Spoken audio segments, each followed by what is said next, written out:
नमस्कार। खबर दिन भर में आज की प्रमुख खबरें। खबर बिहार। जेडीयू विधायक श्याम बहादुर सिंह को मिली जान से मारने की धमकी, 5 लाख की रंगदारी भी मांगी गई। नवादा में पेड़ से झूलता मिला अधेड़ का शव की पहचान 45 वर्षीय वीरेंद्र कुशवाहा के रूप में हुई है। नवादा जमुई पथ पर बस ने बाइक सवार लोगों को रौंदा, एक की मौके पर ही मौत, दूसरे की हालत गंभीर। बर्थडे पार्टी में लगे बार बालाओं के ठुमके, खुशी में हुई फायरिंग में 3 किशोरों को लगी गोली। घटना पटना के धनरुआ थाना के शकरपुरा गांव की है। घटना के बाद मौके पर भगदड़ मच गई।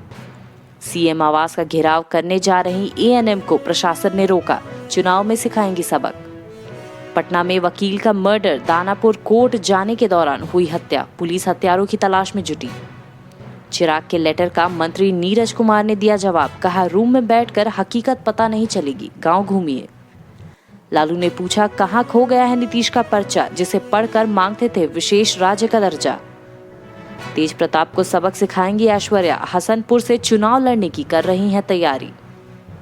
जीतन राम मांझी ने खोला तेजस्वी के खिलाफ मोर्चा, पोस्टर लगाकर तेजस्वी को बताया जंगल राज का युवराज। केसी त्यागी के बयान पर लोजपा ने कहा, एलजेपी जेडीयू के बीच गठबंधन नहीं होने की बात कहकर किया बड़ा एहसान। बिहार से मजदूरों को लेकर पंजाब जा रही बस सुपौल में पेड़ से टकराई, कई लोगों की हालत नाजुक। बिहार में मिले कोरोना के 1667 नए मरीज, राज्य में आंकड़ा हुआ 1,50,694। पटना में पकड़ाई हथियार की फैक्ट्री, 2 दर्जन 7 mm पिस्टल एसटीएफ ने किया बरामद। अब खबर झारखंड। कोरोना की चपेट में आए रांची के सिविल सर्जन रिम्स के पेइंग वार्ड में कराए गए भर्ती। हिंदपीढ़ी के प्रीतम की मौत पर परिजनों का बवाल, ठेकेदार पर वादा खिलाफी का लगाया आरोप। प्लाज्मा डोनेट कर लोगों की जान बचाने वाले डॉक्टरों को सम्मानित करेगा जेडीए। बारिश के दौरान नाले में बह गए व्यक्ति की उमेश राणा के रूप में हुई पहचान, एनडीआरएफ ने शुरू की तलाश। रांची में 12 सितंबर तक रुक रुक कर होती रहेगी बारिश, दिन का तापमान औसत से अधिक रहेगा। गोड्डा में आश्रम की महिला साध्वी के साथ सामूहिक दुष्कर्म, साध्वी ने मामला दर्ज कराया, 2 हिरासत में।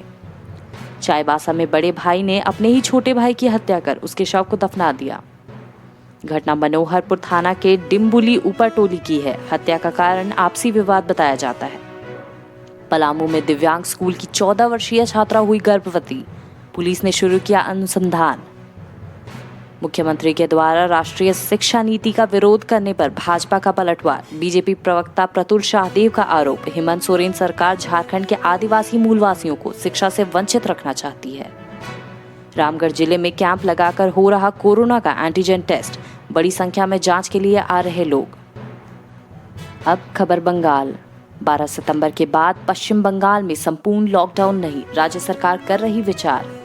12 का लॉकडाउन वापस लेने के लिए मेडिकल एंट्रेंस परीक्षार्थियों की अपील सरकार के विचाराधीन।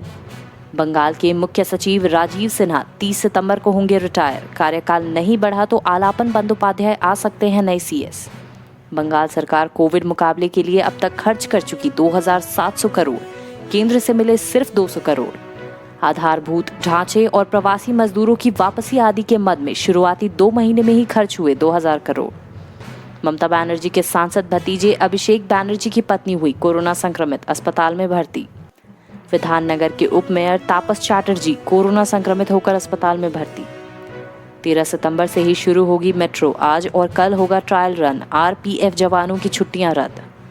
कोलकाता विश्वविद्यालय की देखा-देखी यादवपुर वीवी भी एग्जाम फ्रॉम होम की राह पर। तारापीठ मंदिर में ऑनलाइन पूजा और प्रसाद घर पहुंचाने के फर्जीवाड़े में फंसे कई भक्त। कोरोना के बीच ही बर्दवान स्टेशन का कायाकल्प, 1 नंबर प्लेटफॉर्म पर लगी स्वचालित सीढ़ी। 9 व 10 सितंबर के विधानसभा अधिवेशन के मद्देनजर किड स्ट्रीट स्थित एमएलए हॉस्टल में बढ़ी हलचल। 6 महीने से बंद कैंटीन खोलने का निर्देश, विधायकों को स्टील नहीं कागज की प्लेट में मिलेगा भोजन। अब खबर देश विदेश। रिया चक्रवर्ती को एनसीबी ने किया गिरफ्तार, 7:30 बजे मजिस्ट्रेट के सामने होंगी पेश।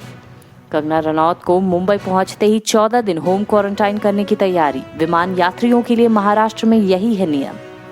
च्यवनप्राश से बढ़ती इम्यूनिटी, कोरोना के ट्रायल में भी मिली सफलता, देश भर में पिछले 4 महीनों में बिक्री 3 गुना बढ़ी।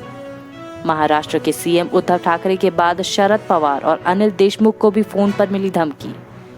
अमेरिका में रहता है पति, कोलकाता में है पत्नी, दोनों के तलाक मामले की हुई 1.5 घंटे ऑनलाइन सुनवाई।